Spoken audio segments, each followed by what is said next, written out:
প্রিয় নেতাজি, অনেক দিন ধরেই তোমাকে চিঠি লিখব ভাবছিলাম, কিছুতেই আর হয়ে উঠছিল না। আজ কোনো একটা ঘটনার নিরিখে তোমাকে চিঠি লিখতে বসলাম।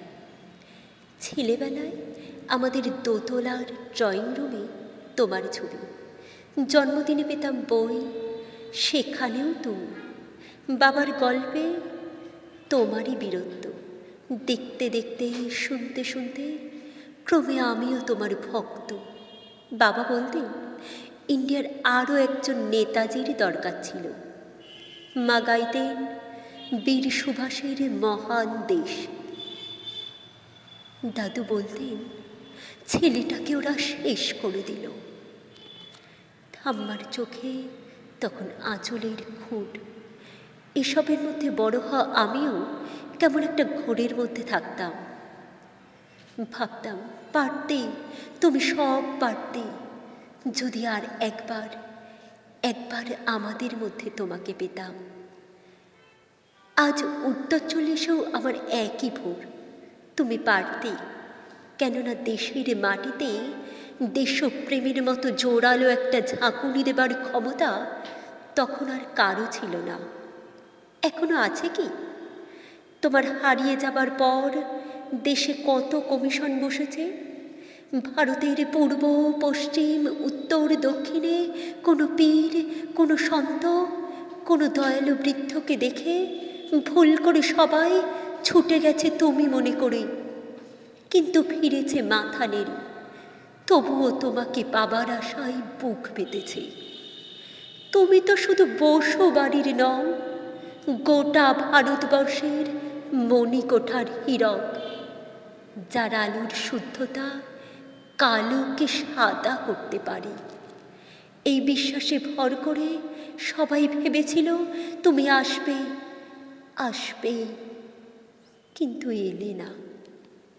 কেটে গেল অনেকগুলো বছর, পেরিয়ে এলাম জীবনের অনেক কলি খুঁজে।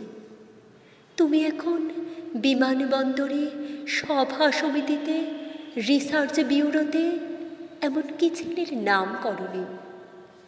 শুধু হৃদয় যেন তোলা দেয় না। জানো, তোমার জন্মদিনটা সবাই ছোটের দিন বলে আয়েশ করে উপভোগ করে। আর ছেলেরা, তারা তো এখন দেশ থেকে বিদেশের খবরই বেশি রাখে।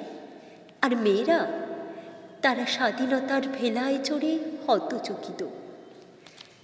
শুধু মাটিটা কাঁদে, সেই কান্না যেন ভূমিকম্প, খরা, এলিনিও বন্যা হয়ে চারিদিকে ভাসিয়ে দেয়। এখনো অভিমান করে শুয়ে থাকবে ট্রেন কোচিতে। আজ যখন ঘাড়ের উপর AK-47 নিঃশ্বাস, রক্তের হোলি খেলা ধর্মের জিগিরে, তখন শোনাও সেই আওয়াজ, আমি সুভাষ বলছি। মেয়েটা দৌড়ে এসে বলবে, মা, মা দেখো উনি আসছেন। পাশের বাড়ির মেসমশাই ডাকবেন জানালা দিয়ে, বৌমা, আমি বলিনি উনি ফিরে আসবেন? খোলা জানালার ধরে দাঁড়াবেন মেয়েরা, তাদের হাতে শঙ্খ, বাঁচোখে জল, নদী হবে উত্তাল, নৌকা বেসামাল, পরাণ মাঝিও চেঁচাবে, উনি আসতেছেন। সবুজ মাঠে শিশুদের হাতে পতাকার দোলা, উনি আসছেন, উনি আসছেন, উনি ফিরে আসছেন।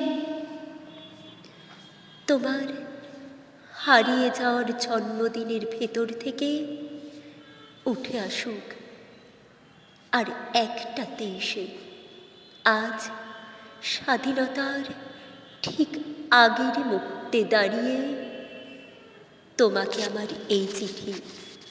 প্রণাম নিও। ভালো থেকো নেতাজি।